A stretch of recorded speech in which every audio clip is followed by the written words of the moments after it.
Yes, yes, yes. It is a beautiful Wednesday. And of course, you know, whenever I'm seated here, it is a special day. One, because it is a Wednesday, so it's our Woman Crush Wednesday. And of course, it is the first of the month. So it is definitely right to say Happy New Month and welcome to February. And we just have a lot of spice, interesting stories, and of course some gist for you on this table. This is Tea Time and I am the Edo Queen. And of course I never ever do this alone. I have amazing men on the table with me, so I'm the only female here today. Yes, I have amazing men with me. So you're a Woman Crush Wednesday and now this is undisputed. Undisputed. I've got Ife beside me. How you doing? Wagwan. I missed you Monday. Where'd you go? I was just chilling. I just let me just see how you people are gonna do. Then when but how do you do? I was just resting. How did we do? And you guys did okay. I was resting, so I didn't. You didn't really pay attention. You're paying attention to your mental health and your personal health. Yeah, that's good. Very important. So I've got Ife and I've also got Fearless. What's up? How you doing? It's the energy for me. I'm good, thank you. What's up, Fearless? It's Fearless. What's up, Fearless? I'm doing good. I'm doing good. How was January? How was January? Is it not too soon to ask? I don't finish now. We don't enter February. So how was January? Let me recover first. January was amazing. Yeah. January was a month, you know, where, you know, new potentials and new doors got opened up, and you know, like it makes it feel like 2023 is gonna be a good year. You know, when your year starts right, you know that the rest of the year, you know, no, don't be assured, Anyway, we were sure that 2023 is one of amazingness, right? And of course, we have a lot of tea that is definitely worth your time, and that is why we want you to join us on the conversation here on Tea Time by calling in on 09098 408 408, so you can share your opinions on all that we're going to be discussing here on this table. I think I love his response over there. I think it tallies with the whole saying of a jack of all trades, a master of none, but it should instead be a jack of all trades is a master of some, or something like that. It doesn't mean like you're doing so many things so you cannot handle it, but I think it's a jack of all trade, a master of none is better than a master of none. That's it. Well, for me, I believe it actually talks to me like quite directly, because I'm like, oh, some people have a problem with you doing a lot of things. I, for instance, I am professionally, I'm involved in copywriting, marketing, radio presenting, TV presenting, voiceovers, product. To me, it doesn't even look like different things. It looks like different things. You're in the same industry. Maybe that way. I feel like I'm doing a lot of things. But the moment you start saying, today I want to start a laundromat, next tomorrow I want to open food restaurant. Maybe that sounds a bit confusing actually. Laundromat, their food. Like, wait now. Then next tomorrow now you can't say I want to be a TV presenter. And then you don't say I want to do the copywriting. Then maybe what he said is open to interpretation. Then I think you're too far away from your sphere, from your industry. That's when it becomes a problem. Because to be honest, I think doing one thing is not enough. Really, like especially in this economy, income, right? Something cannot. I spent in December when January came. I'm like, I will not calculate. I calculated till like 10th of January before things came back to normal.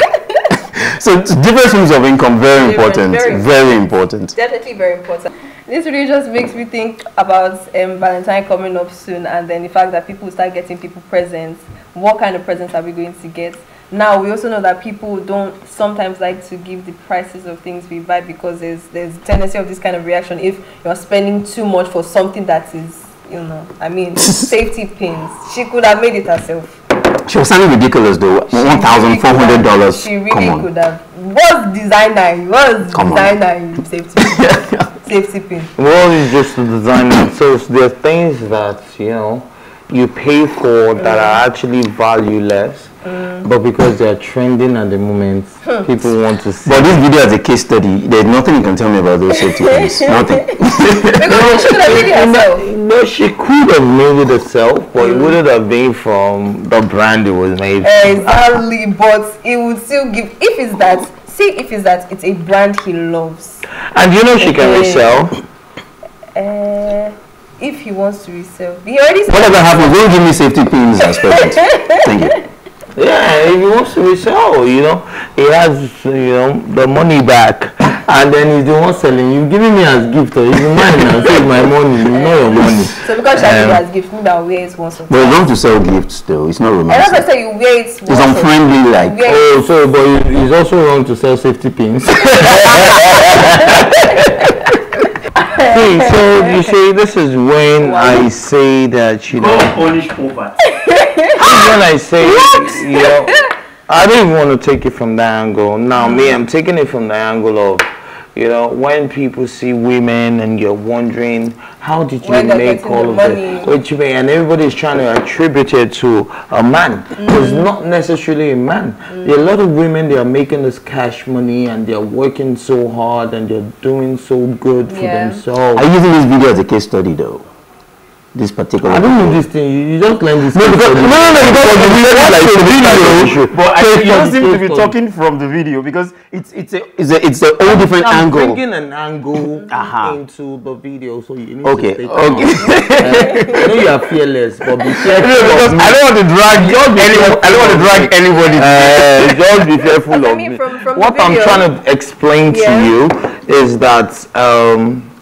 You know, there are women that are doing so much for themselves, and then they're asking them certain questions, and they are putting a lot of money into what they're doing, and they are making their money, and they're looking good, they're looking nice, they're doing that.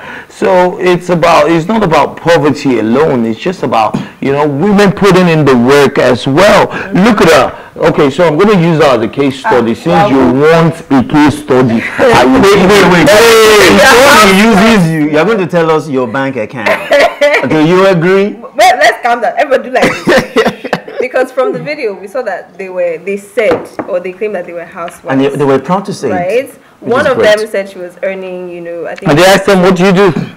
She just said she's a housewife. I don't know if maybe she's doing something else, but works from home, or she just has things that give her money. And then the other lady said she doesn't do anything, right? It's her husband that makes the money. So it feels like she's just inheriting, you know, anything she needs, she asks and gets it, right? So I want to ask you a question. Do you think that these women as housewives will have the same credit scores, have the same things and all of that without putting in a little bit of work? Is it possible? We don't know what they are doing now. It's only if they tell us what exactly they are doing. I just wish we could just like talk about the video as case study. What I would say about the video is that, you know, from what he said, when he started up like, what do you do? And she goes, I'm a housewife. And the other one goes, I'm a housewife. So they didn't have a problem with it. It's not like they're trying to say, being a housewife, I mean, your husband, you live in Beverly Hills. A house, you own the house, he's not rented. $25 million. My wife doesn't need to work. That's a lot of money. That is a lot of money. So if she's spending my money like that, so God punish poverty. So I want to make that kind of money. Let my wife go out there and tell them that this is what I am spending. Well, I don't love the fact that I think we're taking it out of context, if you ask me, right? You don't know why I'm saying that, because I feel like, okay, yes, being a housewife doesn't mean they're not working. So I think it is high time we stop belittling women that are housewives. Now, I've met a lot of housewives, right? I have a garage store. But we're taking it from the angle of housewives or people working. I just wish we could just stay on the video and just enjoy the way it is without. Well, no, but that's not the point. I wish we couldn't. I wish we wouldn't compare. I just love how it is. Well, I mean, they're doing housewives. They're doing their thing. Housewives of Beverly Hills. Exactly. Let's leave it at that. Just like we said, today is special for so many reasons. It's the first of the month, the first Wednesday of the month as well, and our Woman Crush Wednesday. And of course, today we have Oprah Gail Winfrey, who was actually born Oprah Gail Winfrey on January 29, 1954. So her birthday was a couple of days ago. She's often referred to monotonously as Oprah, and she's an American talk show host, television producer, actress, author, and philanthropist. She's best known for her talk show, The Oprah Winfrey Show, broadcast from Chicago, which ran in national syndication for 25 years. From 1986 to 2011, Better Source Needed dubbed the Queen of All Media. She was the richest African American of the 20th century, according to Forbes and Time magazine, and was once the world's only black billionaire. Oh, this money we will make it. And by 2007, she was sometimes ranked as the most influential woman in the world. Ladies and gentlemen, our Woman Crush Wednesday. For this beautiful Wednesday, the first Wednesday of the month of February is Oprah Winfrey. Watching you is so amazing. You have the potential of hitting that $1 billion rich medium group person. You're so eloquent. Like Oprah would be so impressed watching you do this. Maybe she can put you on the own net, on the own. You know, because I watched Oprah videos growing up. So we didn't. I don't know whether every other person. I didn't exactly have the luxury of watching Oprah like every week, like tuning into her show and everything. Like we didn't have that kind of cable. Our cable now down with the long, we would just hang. So we didn't get that kind of Oprah. So we used to buy these CDs, all those 25 in one movie, 30 in one movie. So I bought that. I bought her 25th anniversary CD. So I watched all her videos because that was when I started gaining interest in like, oh, I would love to be on TV someday. So watching her and how she talks, like this is me still, you know. Talking about your presentation, it's like watching Oprah. Really? You know how she just delivers it. It's absolutely amazing. And although I'm a guy, but Oprah is like my hero, really. She's like my hero. So I think I love her. it's safe to say she's like a mentor to everyone. Definitely. And as per usual, we always have a beautiful compilation for all our Women Crush Wednesdays. Yes. So let's see the beautiful video we have for Oprah. A big shout out to our Women Crush Wednesday, Oprah Winfrey. Every one of us from Tea Time Table say we love you and we admire you so much. We do. She is the greatest ever to do it. I can't imagine. She is the absolute greatest. Did you watch an episode where there were khakis under the chairs of those audience? You know, there was a particular episode where she was like, "Yo, everybody, check under your chair." Car freaking keys. Everybody in the audience got a car. Wow, everybody.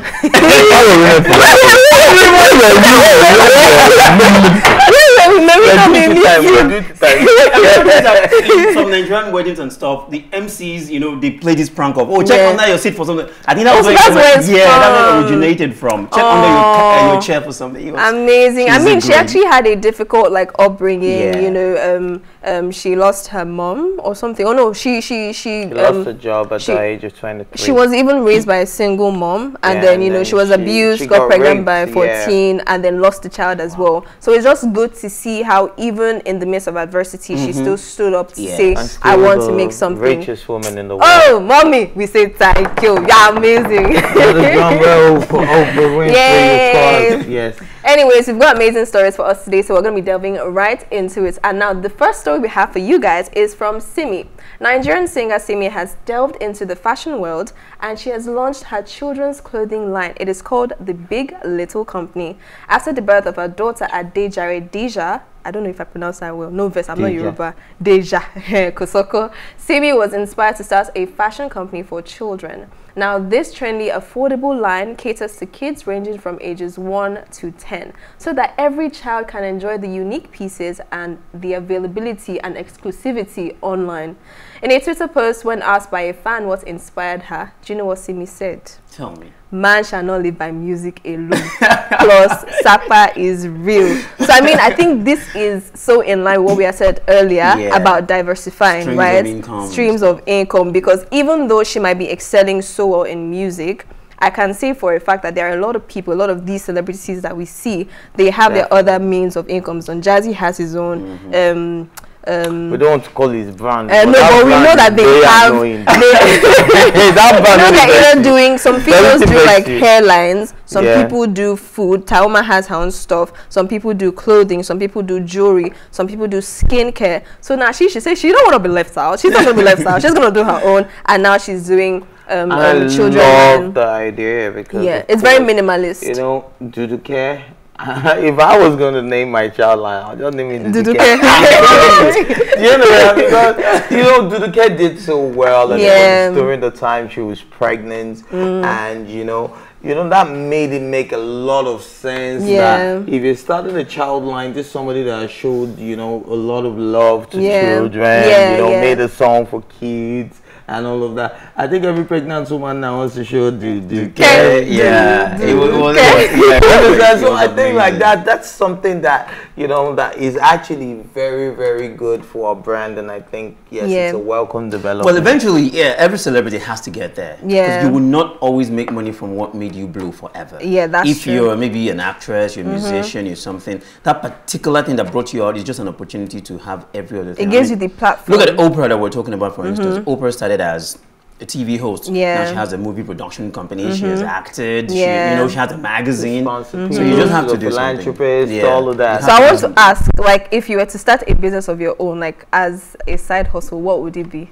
Advertising. I'm going to advertise. Advertising. I love advertising. If what would you do? You want to tap my brain? I'm not do your day. You want to tap my no. As smart as you are, you can find business ideas. No, really, I know they give you. Yes, advertising. You that I know what you want to do. Work on it. No problem. I'll work on mine. I'll work on me. Anyways, now we have a story from Benson. Just days after Benson revealed his ex bought him a 1 terabyte iPhone worth 1.9 million naira. Did you hear me? Are you ashamed of yourself? 1.9 million naira. Netizens started making inquiries as to why a woman will spend that much on a man, and then why they eventually broke up. However, the singer's ex, Peggy, has told those seeking insights into why they broke up that he's a good man and he treated her well. She said not everyone runs to the internet to expose their exes, and that there is nothing to expose about Benson. She added that she loved him with the whole of her heart. So I think this is definitely a twist of events, because I think we're so used to people coming on social media to be like, oh, I'm not with this person again because this. They always like tell long tales about how the relationship was ugly, and then they start like bringing out secrets and stuff from the relationship. So let's say Peggy was mature about this and literally came to say, it's not every time we have to come and be say, oh, this person is a terrible person and damaging their image, whether or not they actually did what they're being accused of. So she said he treated that well. It just did not work. You're such a romantic, like the way you're explaining it. Oh, I mean, see the way she said. Are you in love? Are you like in love? Why not? It shows. I mean, it shows. But really, Peggy doesn't need for it.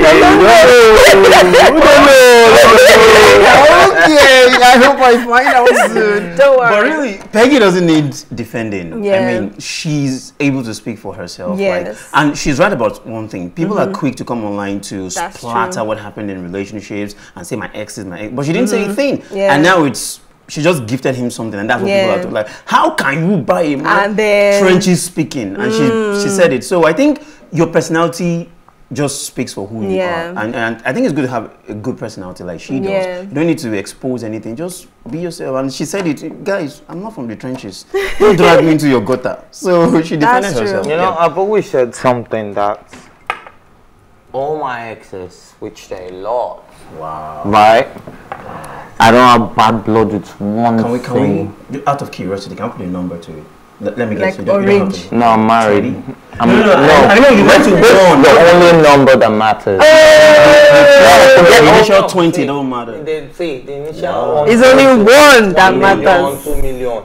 It's all that matters to me now. Do you understand what it means? Yeah. So I don't need to put a number to it. I don't need to put it. But what I'm trying to say is that I don't have any bad blood with any of them. We chat on IG. Some of them have lost their numbers. I don't have. They've changed numbers. We don't. But Mr. Fire is a name that is household name. So they can just go type out Mr. Fire and then they find me and they're like, hey, you big head. And then before you know, we're talking again. They still call you big head. I don't have a big head. Exes. And they still have the audacity to call you big head. What's the audacity? So you see what? Now, one thing about relationships, and that's their friendships as well. Now, when there's a sheep involved in anything, it remains that way. And so, which is why I'm going to try to explain to you why they can have that audacity, because we were friends before we dated. And then when we dated, we remained friends, and we didn't just date for, what godly things that young men like you do. Some examples. So I'm the morning show. I wish I could say, men of this table. I wish I could say, but sure you understand that, yeah. you know, when you have friendship, you begin to know how to relate with people, and they begin to understand what boundaries are. Yeah. They know when to call, they know when not to call, they know when to say, oh, I'm busy, they know. So yeah, big head. Yeah. Can I bounce on something you just said? Oh. So this is a very unpopular opinion. It's mostly my personal opinion. Okay, yeah. Maybe roughly, I don't necessarily believe that you should be enemies with your exes and all that. Yeah. But I also feel like if you're too cordial with your exes, then there was never really a spark in the first place. Yeah, I think definitely there is still there's still room, because we have to go. We actually have to go. I said there are boundaries. Yeah, so yes, there can be a line, right? Yes, but we can still be civil. You know what not to say. We can still be civil. Yeah. So I mean, it's okay when relationships don't end up the way you expected, and it's okay to move on, and it's okay to be mature about it, because this life is war. There's no time to carry the world on your chest. That's why we need some music. Let's all be friends. That's why we need some music to calm our spirit, souls, and bodies down. It is still our Woman Crush Wednesday episode, so let's go on a quick break. We'll be right back.